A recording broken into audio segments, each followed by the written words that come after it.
ಅಂದ್ರೆ ನೀವು ಮನೆ ನೋಡ್ಲಿಕ್ಕೆ ಹೋದಾಗ ನಿಮ್ಮ ಮೊಬೈಲ್ ತೆಗೆದು ನೆಟ್ವರ್ಕ್ ಎಷ್ಟಿದೆ ಅಂತ ಚೆಕ್ ಮಾಡಲೇಬೇಕು.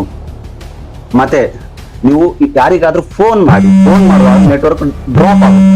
ನೀವು ಫೋನ್ ಮಾಡಬೇಕಾದ್ರೆ ನೆಟ್ವರ್ಕ್ ಡ್ರಾಪ್ ಆಗುತ್ತೆ. ಜೊತೆಗೆ ವಾಯ್ಸ್ ಕ್ಲಿಯರ್ ಆಗಿ ಆ ಕಡೆಯವ್ರಿಗೆ ಕೇಳ್ತಾ ಇದೆಯಾ, ಅವ್ರ ವಾಯ್ಸ್ ನಿಮಗೆ ಕೇಳ್ತಾ ಇದೆಯಾ ಅನ್ನೋದನ್ನು ಕೂಡ ನೀವು ಟೆಸ್ಟ್ ಮಾಡಿ.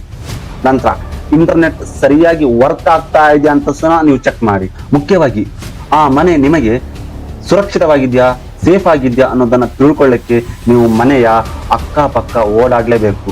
ಅಲ್ಲಿಯ ಜನಜೀವನ ಗೊತ್ತಾಗುತ್ತೆ, ಅಲ್ಲಿಯ ಸಂಸ್ಕೃತಿ ಗೊತ್ತಾಗುತ್ತೆ.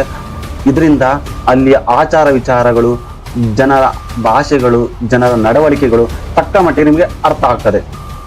ಎಲ್ಲವನ್ನು ಕೂಡ ಸೂಕ್ಷ್ಮವಾಗಿ ಗಮನಿಸಿ, ಆಮೇಲೆ ನಿರ್ಧಾರ ತಗೊಳ್ಳಿ ಆ ಮನೆ ನಿಮಗೆ ಓಕೆನಾ ಅಲ್ವಾ ಅಂತ. ನೆಕ್ಸ್ಟ್ ಎಪಿಸೋಡ್ನಲ್ಲಿ ಬಾಡಿಗೆ ಹಣನ ಕಡಿಮೆ ಮಾಡಿಸೋದು ಹೇಗೆ ಅಂತ ನೋಡೋಣ. 1951 ಯೂಟ್ಯೂಬ್ ಚಾನಲ್ನ ನೀವು ಇನ್ನೂ ಸಬ್ಸ್ಕ್ರೈಬ್ ಮಾಡಿ ಅಂದರೆ ಇವಾಗಲೇ ಸಬ್ಸ್ಕ್ರೈಬ್ ಮಾಡಿ. ಕಮೆಂಟ್ ಸೆಕ್ಷನಲ್ಲಿ ನಮ್ಮ ಟೆಲಿಗ್ರಾಮ್ ಲಿಂಕ್ ಇದೆ, ಅಲ್ಲಿ ಕೂಡ ಫಾಲೋ ಮಾಡಿ. ಇದರಿಂದ ಯಾವುದೇ ಅಪ್ಡೇಟ್ಗಳು ನಿಮಗೆ ಮಿಸ್ ಆಗೋದಿಲ್ಲ.